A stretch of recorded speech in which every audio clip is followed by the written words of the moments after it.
साथियों, आज पश्चिम बंगाल में शिक्षा की क्या स्थिति है, एक खड़गपुर के लोग बहुत भली भांति जानते हैं।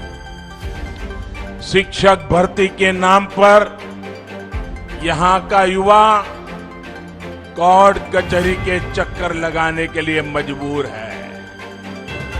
भर्तियों के लिए जो बोर्ड, जो कमीशन बनाए गए, उन्हें भी टीएमसी काडर के हवाले कर दिया गया है।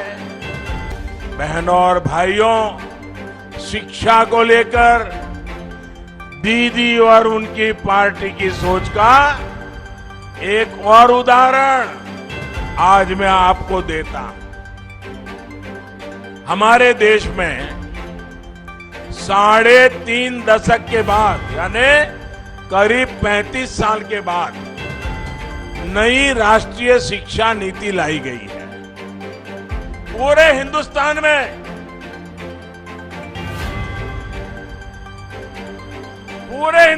में ये नई शिक्षा, राष्ट्रीय शिक्षा नीति की तारीफ हो रही है और इसका मकसद है 21वीं सदी की जरूरतों के अनुसार शिक्षा में बदलाव।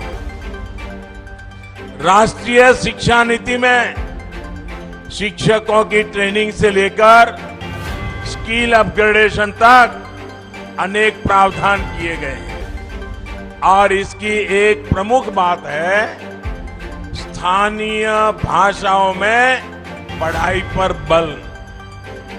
टेक्निकल एजुकेशन हो, मेडिकल की पढ़ाई हो या फिर प्रोफेशनल कोर्स, इन सब में स्थानीय भाषाओं पर जोर दिया गया है।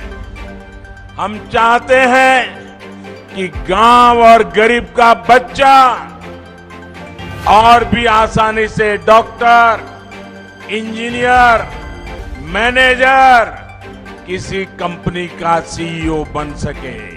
आप मुझे बताइए भैया, गरीब का बच्चा भी डॉक्टर बनना चाहिए कि नहीं बनना चाहिए? गरीब का बच्चा भी इंजीनियर होना चाहिए कि नहीं होना चाहिए? गरीब की बेटी भी अपने सपने पूरे कर सके, ऐसी व्यवस्था होनी चाहिए कि नहीं होनी चाहिए? लेकिन भाषा के कारण उसके सपने चूर चूर हो जाते हैं। हमने कहा है गरीब का बच्चा भी डॉक्टर बन सके, उसलिए उसकी भाषा में हम पढ़ाएंगे और उसको डॉक्टर बनाएंगे। लेकिन दीदी को तो इसका भी विरोध है। दीदी की सरकार नई राष्ट्रीय शिक्षा नीति को लागू करने में मना कर रही है, आना कर रही है।